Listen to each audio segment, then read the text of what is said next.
All right, so now we are switching topics just a bit. We've done the how to get to college, all that key information you need to apply to the program of your choice. And now we're going to switch it up a bit and talk about what is financial aid, and what is the FAFSA, and why you need that. So I'm going to kick it back over to David to walk you through it. hmm Uh, a little bit less deep and fascinating, but equally important. The FAFSA is,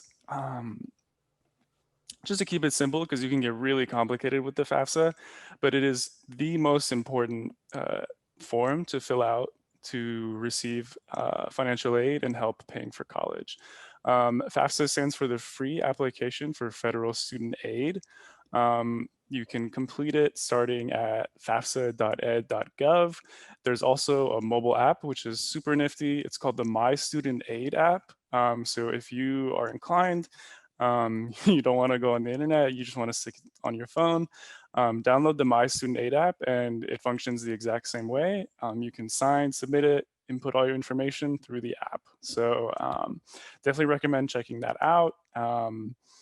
And I think we have a resource that we can share on how to use the app as well. But two options.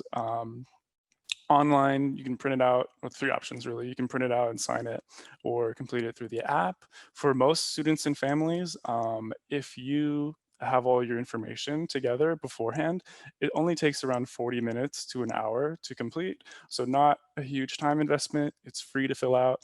You get free money at the end. It's the main way to get that free money to pay for college. Um, and what you'll need to complete it is an FSA ID, which sounds complicated, but it's really just a login. It's a username and password. So when if you go halfway through the FAFSA, need to log in, or you've submitted your FAFSA, need to log back in, you use your FSA ID to log in and out. You'll need tax returns, yours and your parents. Don't worry about it if you don't have any income or tax returns. If you're a dependent student, that'll be mainly for your parents' side of things. A social security number, only for the applicant. If your parents don't have a social security number, that's no problem. They can just enter all zeros in the social security number section, any asset/financial info, and then parent personal information.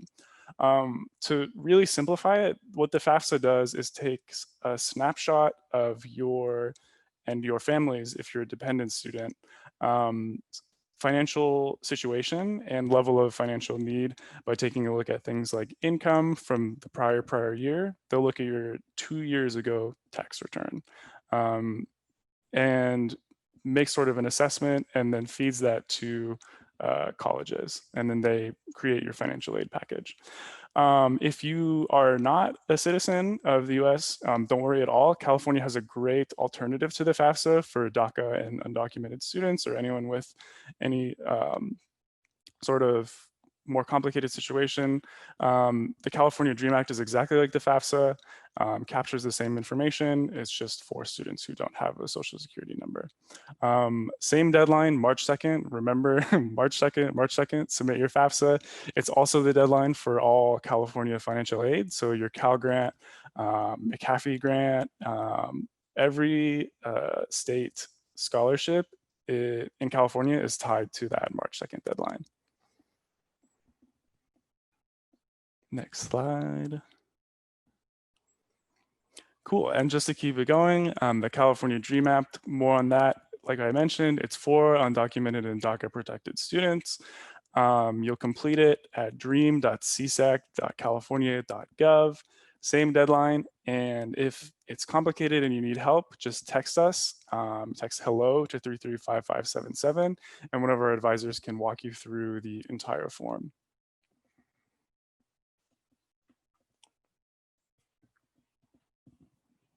Cool. So financial aid 101 with the Cal Grant. The Cal Grant, I was sort of alluding to it earlier, is the California state grant that resident students can be eligible for. There are three levels of it. One of them is based on income. The other is based on merit and income.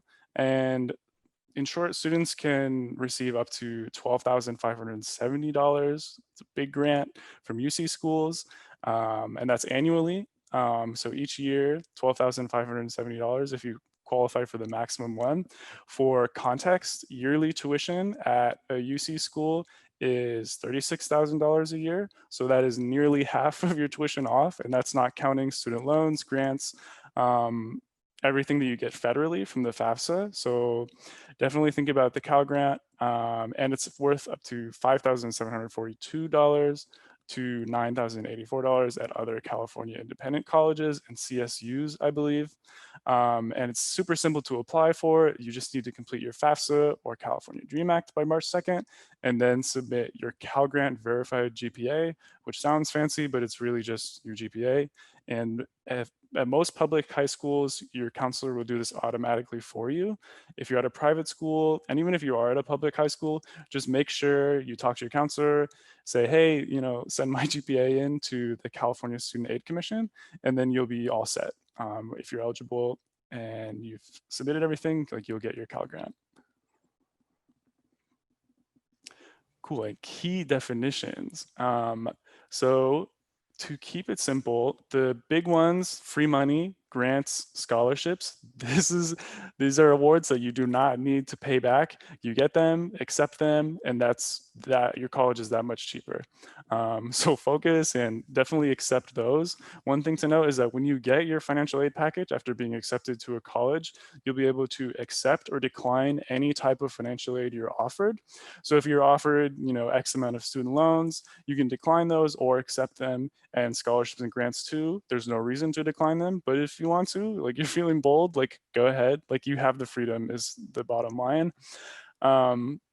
Work Study is a financial aid program through the government that works with Work Study collaborating colleges to net students jobs on campus typically.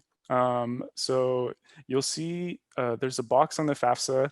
It mentions, are you interested in work study? And if you are interested in working during college, check that box, easy. And if you're awarded it, like you will be plugged into a job portal and the ability to apply to a work study job of your choice. But it's a great way to work while in college and make a little bit of extra income, help pay for your college, help pay for expenses, food, etc. And then that brings us to federal student loans. Loans are a bit trickier because they lead to the dreaded student debt. You will be awarded loans likely through the FAFSA in two forms, federally unsubsidized and federally subsidized. Unsubsidized loans, as soon as you accept them, begin accumulating interest, and subsidized loans, for the duration you're in college, whether it's a 2-year college or 4-year college, while you're attending part-time, full-time, your loans will not accrue any interest until you graduate with your degree. So subsidized loans are always typically a good idea to accept, especially if they're federal. They come with a low interest rate, and again, they don't accumulate interest. Unsubsidized federal loans similarly come with good borrower agreements, typically low interest rates, and the only downside is that they accumulate interest as soon as you accept them. But yeah, the big thing with loans is look for interest rates between 5 and at the most 8%. Anything under 5 is fantastic. But you want to go for as low an interest rate as possible. So when you accept that loan, your debt isn't accruing interest, which is how people get stuck in debt and how it keeps accruing year over year. It's sort of why people refer to it as a pain. So look for low interest rates, and you'll be okay. If you have questions about student loans, again, text us college to 335577, and we'll also be sharing resources on loans, all about them, a full guide. So if you don't remember anything, go ahead and look at that resource. It's super useful.